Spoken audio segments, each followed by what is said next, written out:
Hey guys, welcome to section 1.2 on language change. We're going to be looking at our second axiom, axiom number 2, which you found in chapter 1. And that belief, and again, remember our axioms are all the foundational beliefs that we have as language scholars, right, as linguistic scholars. And our second one is that all living languages have changed in the past. Languages are constantly changing. Therefore, linguistic change or language change is inevitable. It's going to happen. So in order to understand this axiom, we have to look at the past. All living languages have changed in the past. I want you to close your eyes for a second because we're going to jump into this topic. And I'm going to have this video clip play. It's going to play automatically, but close your eyes and take a listen. And primarily, I want you to listen to see if there are any words in this clip that you understand. So this is a clip of Old English. It's the Lord's Prayer. Fader ore, thu the earton heavenum, sit in name je halgod. Tu becometh in riche, je wortheth in willa, on earthen, swa on heaven. Orna je daglam liken hlaf, syle us today, and forjuves ore jultas, swa we forjuves orem jultenem, and ne lad tu us on kusnunga, ak alysas of yvla söthliche. Okay, now let's take a look at the same thing you just listened to, but in its written format, okay? So you just listen to this, and here's what you listened to transcribed into writing. If I'd asked you from that video, did you understand any words? There were probably definitely a handful that you were able to understand because what we're looking at is Old English. This is a version of English we spoke hundreds of years ago, and some words have stuck around. But if we take a look at it in written format, you might identify some other words that you didn't know before or didn't understand maybe the pronunciation of, but you can read it and see it. Typically in class, when I ask people, well, what words do you see? They see the word father, they see the word to, we still use the word to, on, the fourth line from the bottom, and forgive us, forgive. I love that spelling, G-Y-F, even though it's not how we spell it today. You can still get that pronunciation from the old spelling system. So you're probably noticing right away, yeah, I recognize some of these words, but a lot of them, we don't use them the same, or we spell them way differently, or we pronounce them way differently, or they just no longer exist in our modern English that we're speaking today. So here's comparing the two side by side. And usually that will help give you more hints of what words you're looking at on the left-hand side when you see how we would read it in modern English. So it's just interesting because English has gone from what's on the left to what's on the right. That is still the same language, but it has changed that much over the course of time. So, I found this online too. So I would ask you in class, what song is this? So I saw a blogger online from like back in the day posted this and tried to write a modern song in Old English.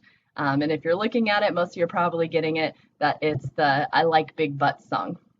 I don't think the left side is accurate Old English, but it is funny because it takes that Old English style and applies it to something modern. So again, in order to understand this axiom of linguistic change is inevitable, we have to look at how it's already happened. We have to look at the past. I'm going to speed through this because you have plenty of other lectures to watch this week. You don't have to remember the history of English. I'm going to show you where the English language came from. You don't have to have it memorized. You just need to know it happened and that it's played a really big role on how we pronounce things and how we spell things today. The main thing you need to get out of this is that a lot of the spelling systems and the pronunciation, I can't even talk, systems that we have today are because of what has happened in the past. That is the main thing I want you to get from this. Okay, so I'm going to speed through a history of the English language so you can see how it's complicated and it's definitely brought us to where we are today. Okay. So when we're talking about English, the history of English, I'm going to use this infographic. It's available to you in our module as well if you want to look at it on your own. but we have to focus on the fact that when we're talking about the history of English, we're actually really discussing the history of the British Islands. So like Great Britain, right? United Kingdom. That history parallels with the history of English because that area is the birthplace of the English language. One of the first things that happened is that people moved out of India, right? So Great Britain, we're going to call it Great Britain. It wasn't called that in the day, was unoccupied at one point. So people moved out of India 6,000, 3,000 BC. BC means before Christ, so it's on that Roman calendar, and migrated to Great Britain, to what we know as Great Britain. So they came out of India. They spoke like a Celtic language. Some of that you can hear in Scottish or Irish languages today, a little bit of that Celtic remnants. But that's the language they brought to what we now know as Great Britain. So English didn't exist yet, but those are the first people that went there. What happened over time, or during this time, the largest political empire of the time was Rome, right? So they ruled the world. And in process of ruling the world, they went out and they invaded and they inhabited lots of the world and they took over lots of the world. So around this time, let me see if I can see what time it was. I don't see it on this particular slide. But the Roman Empire came into what we know as Great Britain, and they had all these Celtic speakers there, right? And so now you've got this Celtic speaking population, and then you've got a government system that's Latin, right? Because that's what the Romans spoke. So during this time, of course, when you have two languages living in the same geographical vicinity, much like in the United States, especially in the South with Mexican or Spanish, right, and English, you start to see the language share words. So at this time, these Celtic speakers started to bring in some of the Latin words, and some of those words we actually still have in English today. So keep in mind, English is not yet a language. This is just showing you where it started boiling from. But you can see that we took words like candle, wine, and wall, amongst a handful of others that we got at that time when the Romans were in this Great Britain area, being the government and the military for these Celtic people. Okay, so this is kind of where it started. So keep in mind, we have a Celtic language now interacting with Latin. Okay, two languages interacting together. Okay, but you got to keep in mind, we all know the history that the Roman Empire fell. It crumbled. And when they crumbled, they also left a lot of the places they inhabited. So they left this Great Britain area, which kind of sucked because that was this location's army and government, right? So they just completely left. The Romans left, and now you've got a group of people, specifically these Celtic speakers, who had no army or no government. So naturally, they were susceptible to invasion. And that's exactly what happened. The Angles, Saxons, and Jutes and Frisians came in to this Great Britain area and basically took it over. You're probably recognizing the words Angles, Saxons, because we have the term Anglo-Saxon to represent like an English speaker, right? So, or represent the people from this part of the country. So they came in. And now they brought with them basically this Germanic language, okay? Not the German that they speak in Germany today, but it is a family of that language. So now you have these Celtic people who just learned a little bit of Latin, right? And now they're learning this Germanic language. And this right here, we consider the birth of the English language. You're going to hear me say this several times, but English is a Germanic language. That's what we're learning in this, okay? So our parent language is actually German. So cool. Birth of English is happening right now, 410 AD. Okay, so these people have been there for thousands of years, but just now this language, English, is about to happen. And we consider this the beginning of Old English. So when we just listened to the Lord's Prayer on that video clip, this is the English that came from that time period. So about a third of the English that we use today is from this time period. It's that old, 410 AD. In some ways, it's not that old. 1,500 years ago. English is only 1,500 years old. That is not a very old language. But we get a lot of interesting words from this time. The days of our week, so Tuesday, Wednesday, Thursday, Friday, as examples, they were actually named after the Germanic gods. So Tuesday, Wednesday, Thursday. Okay, so cool. There's where we get the days of our week. Again, a third of our language that we use today, you and I, when we use English right now, is from this time period. So we covered that. Around this time, so the Germans are there, these Anglo-Saxons, Frisians, and Jutes are there.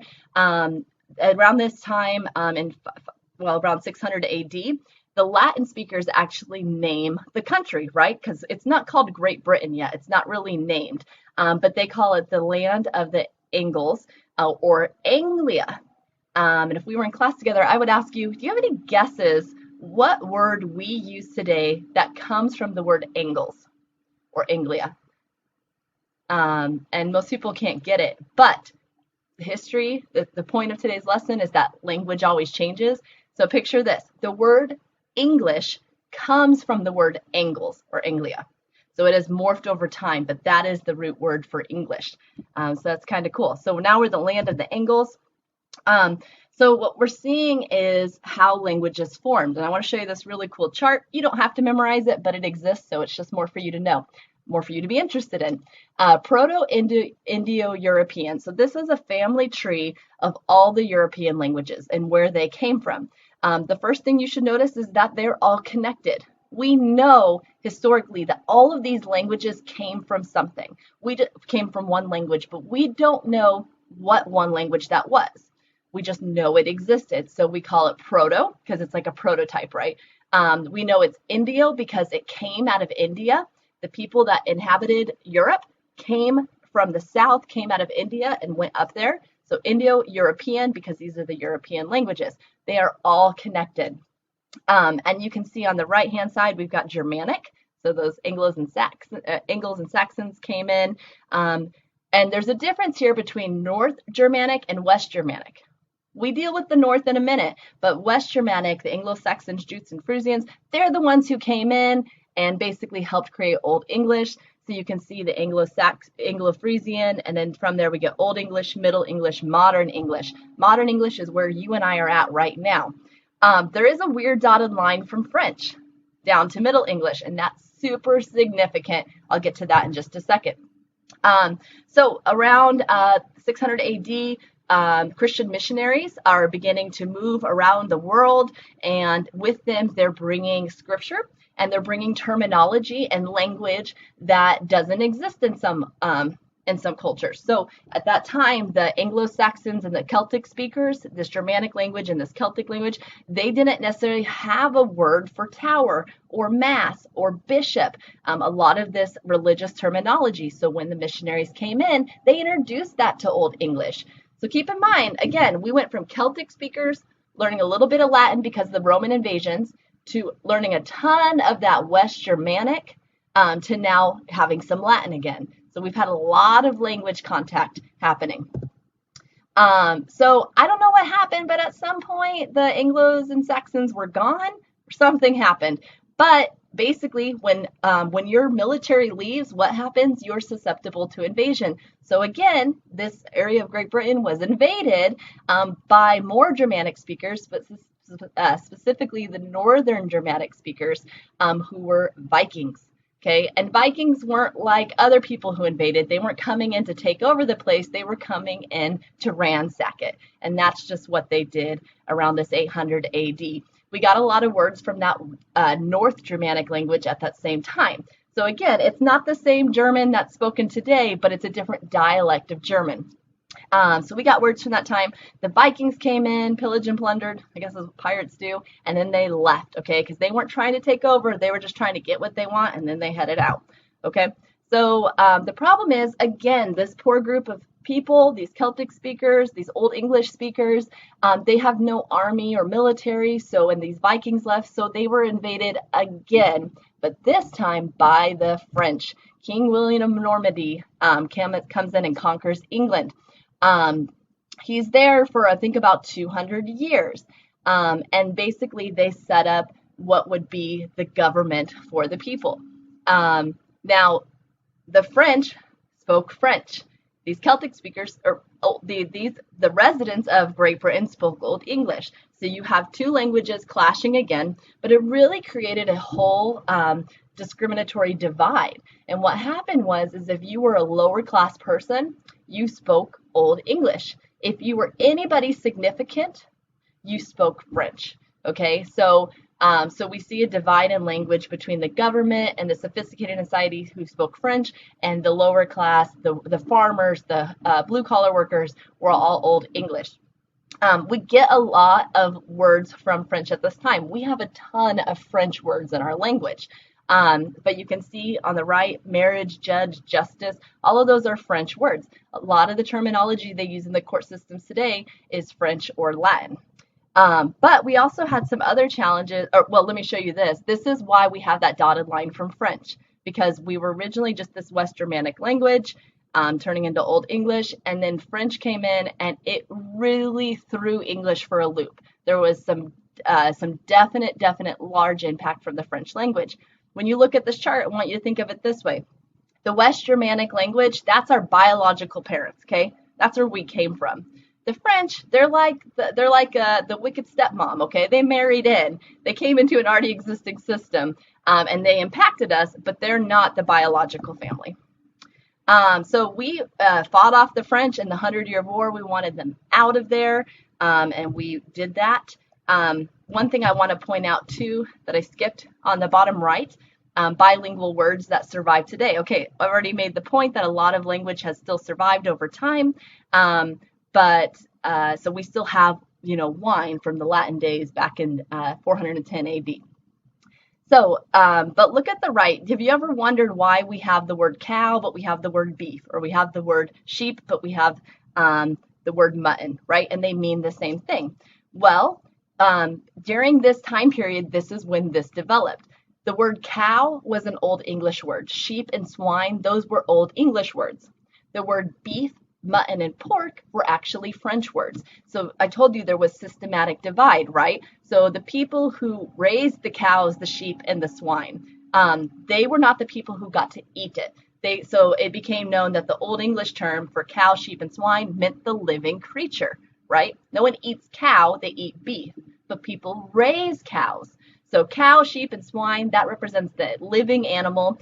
Beef, mutton, and pork represents the meat that was eaten by the French. So beef, mutton, and pork are actually French words. So super odd, it's an odd concept. In case you've ever wondered, that's where it came from. And we see a lot of remnants of that from our history of this language. So we got the French out of there, and this was super huge, right? So we've gone from Old English to Middle English, something that you would hear and not think it would sound old, but maybe not as foreign as Old English.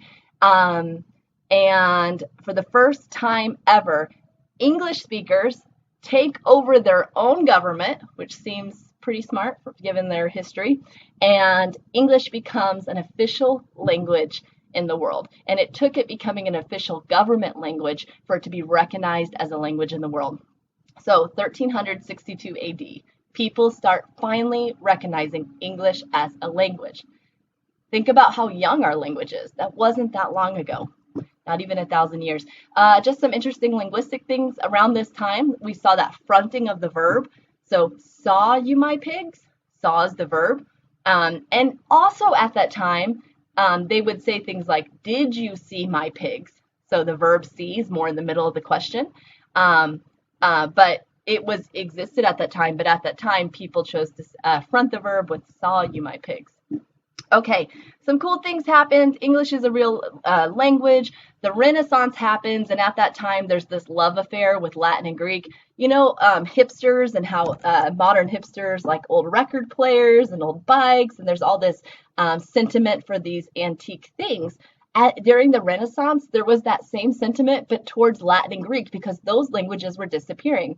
And in the world, you were seen as more sophisticated if you had Latin and Greek in your language. So during the Renaissance time, these English speakers took a lot of old Latin and Greek and put it back in English so we could seem like a sophisticated, posh language. So what's the problem with that, you wonder? I have some examples for you. How do you spell the word debt? Like, I have student loan debt, which I do. Debt. D-E-B-T, right? But we don't pronounce the B. Well, why is it there? Well, that's because before the Renaissance in English, we used to spell the word debt D-E-T. Once this Greek and Latin Renaissance love affair came around, the Latin actually called it debutoire or debut or something like that for debt, and it had a B in it. So the English speakers at this time started adding a B to debt because it looked more posh. So we have a lot of interesting spelling systems that have come into our lives because of this.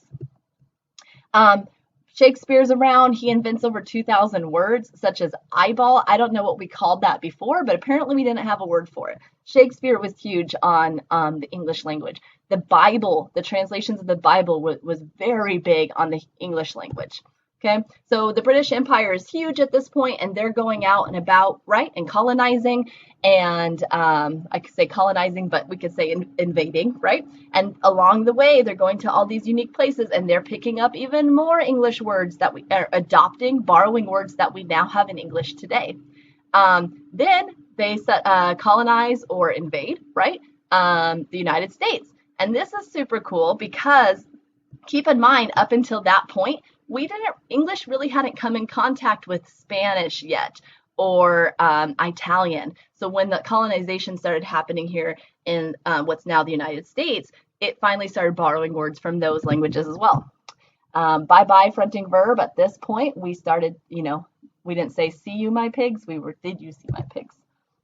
So we get a lot of words from the Native Americans, Italians, Germans, and Dutch, and other languages once the colonization in the United States started happening. Okay, bottom line, we have over 350 languages that have influenced the English language. We have words in the English we use today from over 350 languages, and here's kind of a breakdown. So remember I told you we are a Germanic language. That is our parent language, but only 26% of the language we use today is that foundation that was set for us by the Angles and Saxons. Because of that French invasion, which I told you was super significant, nearly 30% of the words we use today are from French. That's how significant history is. That's how impactful colonization and invasion is. We also have a lot of Latin, thanks to our early days with the Romans over us and also the Christian church missionaries. Okay. That Greek, that 6% Greek, that was from the Renaissance Festival and this interest in these dead languages. Okay, let's see. What else do I got here? So all living languages have changed in the past. You can see how English has changed immensely since the beginning of time. Languages are constantly changing, and let me show you some modern examples. Look at the first three words: ration, nation, fashion. We say fashion, ration. Why don't we say nation, right? Why is it nation? That's something that has actually only changed in the last 50 years. It used to all be pronounced the same: ration, nation, fashion. Using like as a filler word. We saw that in our introduction last week. So using like, I'm just like, like, that's really new. The abbreviation of through to THRU. I'm being serious rather than I am serious. So that tensed form of that sentence, they got fired rather than they were fired. These are little things you might notice that are all relatively new language changes. Language is constantly changing. So this little demonstration didn't quite work because I wasn't able to embed the clip, but in that last lecture, I wanted you to listen to this clip and tell me where you thought this dialect was from, right? We were exploring regional dialects. Most of the time, students will tell me, oh, it sounds kind of Caribbean, right? Or they'll name quite a few things. Someone said Australian once, but you hear that clip and you're like, okay, where have I heard this before? This is actually a clip, for those of you who actually went to the website to listen to it. It's actually a clip of what linguists think English will sound like in 100 years. And because English will change, that is the point. Linguistics change is inevitable. So if you haven't listened to that clip yet, go ahead and go to the PowerPoint, click on this link, and scroll down and you'll see what English is estimated to sound like in 100 years. So this would beg the question, though. If language change is inevitable, is that okay? Is it okay? Should people who use bad grammar be allowed to influence language change? Or should we rein in who is allowed to make this change happen? Can we even control it? Change is typically deemed acceptable when it's initiated by people in power. And we can see that from history, right? Whoever was leading the country at that time had the power to change the language. Whoever was sophisticated at that time had the power to change the language. Typically, it's not the marginalized or lower class people in society that get to influence that change. That's not a rule by linguists. That is a social, people, cultural, imaginary rule. So keeping these in mind, I want you to go on to section 1.3 and we'll pick up the conversation from there.